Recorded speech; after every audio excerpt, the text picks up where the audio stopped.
ನಮಸ್ತೆ ವೀಕ್ಷಕರೇ, ಅಕ್ಷತಾಕ್ಕೆ ಯೂಟ್ಯೂಬ್ ಚಾನೆಲ್ಗೆ ಸ್ವಾಗತ. ಇವತ್ತಿನ ಅಡುಗೆ ಪಾಲಕ್ ಸಾಂಬಾರ್. ಇಲ್ಲಿ ನಾನು 1 ಕಟ್ಟಿನಷ್ಟು ಪಾಲಕ್ ಸೊಪ್ಪನ್ನು ತೆಗೆದುಕೊಂಡಿದ್ದೇನೆ. 2 ಆಲೂಗಡ್ಡೆ ಮತ್ತು 2 ಈರುಳ್ಳಿ ತೆಗೆದುಕೊಂಡಿದ್ದೇನೆ. ಮೊದಲಿಗೆ ಪಾಲಕ್ ಸೊಪ್ಪನ್ನು ಚೆನ್ನಾಗಿ ತೊಳೆದು ನೀರು ಬಸಿಲಿಕ್ಕೆ ಇಟ್ಟಿದ್ದೇನೆ. ಈಗ ತೊಗರಿಬೇಳೆಯನ್ನು ಬೇಯಿಸಲಿಕ್ಕೆ ಇಡೋಣ. 2 ಮುಷ್ಟಿಯಷ್ಟು ತೊಗರಿಬೇಳೆಯನ್ನು ತೆಗೆದುಕೊಳ್ಬೇಕು. ನಿಮಗೆ ಇನ್ನೂ ಹೆಚ್ಚು ಗಟ್ಟಿ ಬೇಕು ಅಂದರೆ ಜಾಸ್ತಿ ತೆಗೆದುಕೊಳ್ಬಹುದು. 2 ಮುಷ್ಟಿ ಸಾಕಾಗ್ತದೆ. ಇದನ್ನು ಚೆನ್ನಾಗಿ ತೊಳೆದು ಕುಕ್ಕರಲ್ಲಿ ಚೆನ್ನಾಗಿ ಬೇಯಿಸ್ಕೊಳ್ಬೇಕು. ಮಾಮೂಲಾಗಿ ನೀವು ಬೇಳೆ ಹೇಗೆ ಬೇಯಿಸ್ಕೊಳ್ತೀರಾ ಹಾಗೆ ಬೇಯಿಸ್ಕೊಳ್ಳಿ. ಸಾಂಬಾರಿಗೆ ಪಾಲಕ್ ಸೊಪ್ಪನ್ನು ಚಿಕ್ಕದಾಗಿ ಕಟ್ ಮಾಡ್ಕೊಳ್ಬೇಕು. ನೋಡಿ, ಈ ಥರ ನಾನು ಚಿಕ್ಕದಾಗಿ ಕಟ್ ಮಾಡ್ಕೊಳ್ತಾ ಇದ್ದೇನೆ. ಈ ಸೊಪ್ಪಿನ ಸಾಂಬಾರಿಗೆ ಈರುಳ್ಳಿಯನ್ನು ಹಾಕಬೇಕು. ಈರುಳ್ಳಿ ಹಾಕಿದರೆ ಒಳ್ಳೆಯ ಪರಿಮಳ ಮತ್ತು ರುಚಿ ಸಾಂಬಾರಿಗೆ ಬರ್ತದೆ. ಈ ಥರ ಚಿಕ್ಕದಾಗಿ ಕಟ್ ಮಾಡ್ಕೊಳ್ಳಿ. ಬಸಳೆ ಸೊಪ್ಪಿನಲ್ಲೂ ಕೂಡ ಇದೇ ಥರ ಸಾಂಬಾರನ್ನು ಮಾಡಬಹುದು. ನೋಡಿ, ಪಾಲಕ್ ಸೊಪ್ಪು ಕಟ್ ಮಾಡಿ ಆಯಿತು. ಇನ್ನು ಇದನ್ನು ಒಂದು ಪಾತ್ರೆಗೆ ಹಾಕ್ಕೊಳ್ತೇನೆ. ಪಾಲಕ್ ಸೊಪ್ಪು ಒಳ್ಳೆ ಫ್ರೆಶ್ ಆಗಿತ್ತು.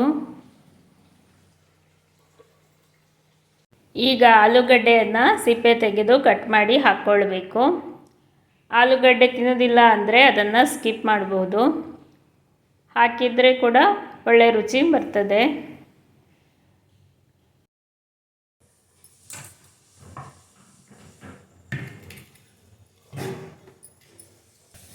ಈಗ ಕತ್ತರಿಸಿದ ಈರುಳ್ಳಿಯನ್ನು ಹಾಕ್ಕೊಳ್ತಾ ಇದ್ದೇನೆ.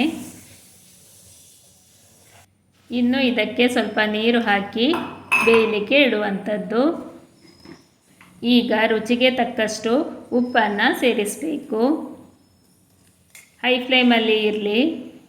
ಒಮ್ಮೆ ಚೆನ್ನಾಗಿ ಕುದಿದ ಮೇಲೆ ಸಿಮ್ಮಲ್ಲಿ ಇಡಿ. ಇಲ್ಲಿ ನಾನು ಖಾರಕ್ಕೆ 3 ಕೆಂಪು ಮೆಣಸು ತೆಗೆದುಕೊಂಡಿದ್ದೇನೆ. ನೀವು ನಿಮ್ಮ ಖಾರಕ್ಕೆ ತಕ್ಕ ಮೆಣಸನ್ನು ತೆಗೆದುಕೊಳ್ಳಿ. 3 ಟೇಬಲ್ ಸ್ಪೂನ್ನಷ್ಟು ಕೊತ್ತಂಬರಿ ಬೀಜವನ್ನು ತೆಗೆದುಕೊಳ್ಳಿ. ಎಲ್ಲ ದೊಡ್ಡ ಚಮಚ ಟೇಬಲ್ ಸ್ಪೂನಲ್ಲಿ ತೆಗೆದುಕೊಳ್ಳಿ. 1 ಸ್ಪೂನ್ ಉದ್ದಿನಬೇಳೆ, 3/4 ಸ್ಪೂನ್ನಷ್ಟು ಜೀರಿಗೆ ಮತ್ತು ಅರ್ಧ ಸ್ಪೂನ್ನಷ್ಟು ಮೆಂತೆ ಬೀಜವನ್ನು ಹಾಕಿಕೊಳ್ಳಿ. ಈಗ ಗ್ಯಾಸ್ ಆನ್ ಮಾಡಿಕೊಂಡು 1 ಟೇಬಲ್ ಸ್ಪೂನಷ್ಟು ಎಣ್ಣೆ ಹಾಕಿ ಚೆನ್ನಾಗಿ ಫ್ರೈ ಮಾಡಿಕೊಳ್ಬೇಕು. ಮೊದಲಿಗೆ ಗ್ಯಾಸ್ ಹೈ ಫ್ಲೇಮಲ್ಲಿ ಇರಲಿ. ಬಿಸಿಯಾದ ಮೇಲೆ ಇದನ್ನು ಸಿಮ್ಮಲ್ಲಿ ಇಟ್ಟು ಹುರ್ಕೊಳ್ಳುವಂಥದ್ದು.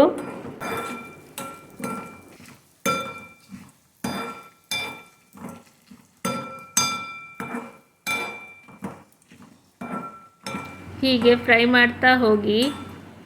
ಉದ್ದಿನಬೇಳೆ ಗೋಲ್ಡನ್ ಬ್ರೌನ್ ಕಲರ್ ಬಂದರೆ ಆಯಿತು ಅಂತ ಅರ್ಥ.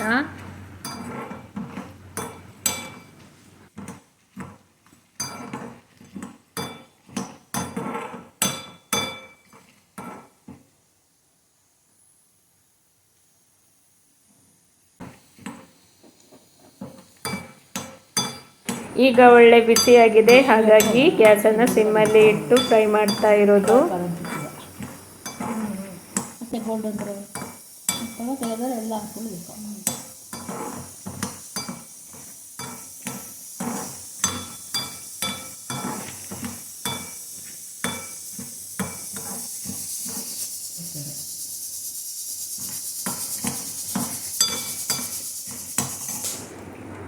ನೋಡಿ, ಈಗ ಗೋಲ್ಡನ್ ಬ್ರೌನ್ ಕಲರ್ಗೆ ಬಂದಿದೆ.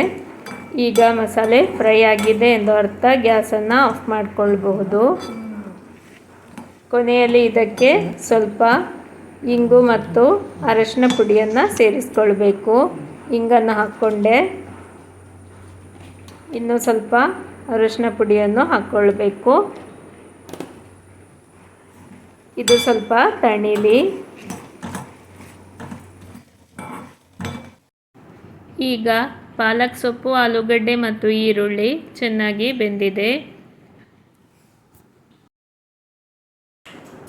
1 ಟೀ ಸ್ಪೂನ್ನಷ್ಟು ಹುಣಸೆಹಣ್ಣನ್ನು ಹಾಕ್ಕೊಳ್ಳಿ ಮಿಕ್ಸಿ ಜಾರ್ಗೆ. ಆಮೇಲೆ ಹುರಿದಿಟ್ಟಂಥ ಮಸಾಲೆಯನ್ನು ಹಾಕ್ಕೊಳ್ತಾ ಇದ್ದೇನೆ. ಒಮ್ಮೆ ಇದನ್ನು ಒಂದು ಸುತ್ತು ತಿರುಗಿಸಿ ಪುಡಿ ಮಾಡಿ ಆಮೇಲೆ ಸ್ವಲ್ಪ ನೀರು ಹಾಕಿ ಗಟ್ಟಿಯಾಗಿ ರುಬ್ಬಿಕೊಳ್ಳುವಂಥದ್ದು. ಪುಡಿ ಮಾಡಿ ಆಯಿತು. ಇನ್ನು ಸ್ವಲ್ಪ ನೀರು ಹಾಕಿ ಗಟ್ಟಿಯಾಗಿ ರುಬ್ಬಿಕೊಳ್ಳುವಂಥದ್ದು. ಈ ರುಬ್ಬಿದ ಪೇಸ್ಟನ್ನು ಬೇಯಿಸಿದ ತರಕಾರಿಗೆ ಹಾಕ್ಕೊಳ್ಳುವಂಥದ್ದು. ಈಗ ಬೇಯಿಸಿದ ತೊಗರಿಬೇಳೆಯನ್ನು ಇದಕ್ಕೆ ಸೇರಿಸಿಕೊಳ್ಳುವಂಥದ್ದು. ಆಮೇಲೆ ಇದನ್ನು ಕುದಿಲಿಕ್ಕೆ ಇಡಬೇಕು. ಈಗ ಸಾಂಬಾರನ್ನು ಕುದಿಲಿಕ್ಕೆ ಇಟ್ಟಿದ್ದೇನೆ.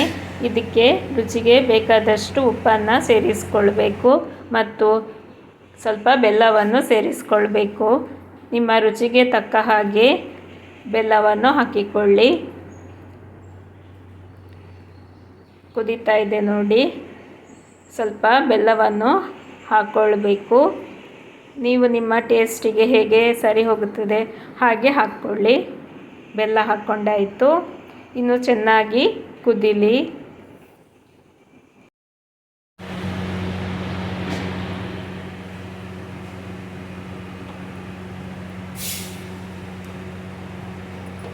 ಸಾಂಬಾರು ಚೆನ್ನಾಗಿ ಕುದಿದ ಕೂಡಲೇ ಒಲೆಯಿಂದ ಕೆಳಗೆ ಇಳಿಸಬೇಕು. ಇನ್ನು ಇದಕ್ಕೆ ಸ್ವಲ್ಪ ಕತ್ತರಿಸಿ ಇಟ್ಟಂತಹ ಕೊತ್ತಂಬರಿ ಸೊಪ್ಪನ್ನು ಹಾಕ್ಕೊಳ್ಬೇಕು. ಆಮೇಲೆ ಒಗ್ಗರಣೆಯನ್ನು ಕೊಡಬೇಕು. ಈಗ ಒಗ್ಗರಣೆ ಪಾತ್ರೆಗೆ ಎಣ್ಣೆ ಹಾಕಿ ಬಿಸಿಯಾಗಲಿಕ್ಕೆ ಇಡಬೇಕು. ಒಗ್ಗರಣೆಗೆ ಸಾಸಿವೆಯನ್ನು ಹಾಕ್ಕೊಳ್ಬೇಕು. ಇದು ಸ್ವಲ್ಪ ಆಗಲಿ.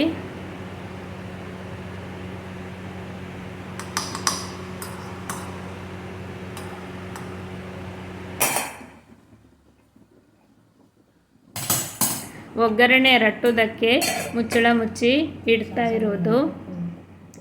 ಸಾಸಿವೆ ಚಟಪಟ ಸೌಂಡ್ ಬರಲಿಕ್ಕೆ ಸ್ಟಾರ್ಟ್ ಆದಾಗ ಕರಿಬೇವಿನ ಸೊಪ್ಪನ್ನು ಹಾಕ್ಕೊಳ್ಬೇಕು.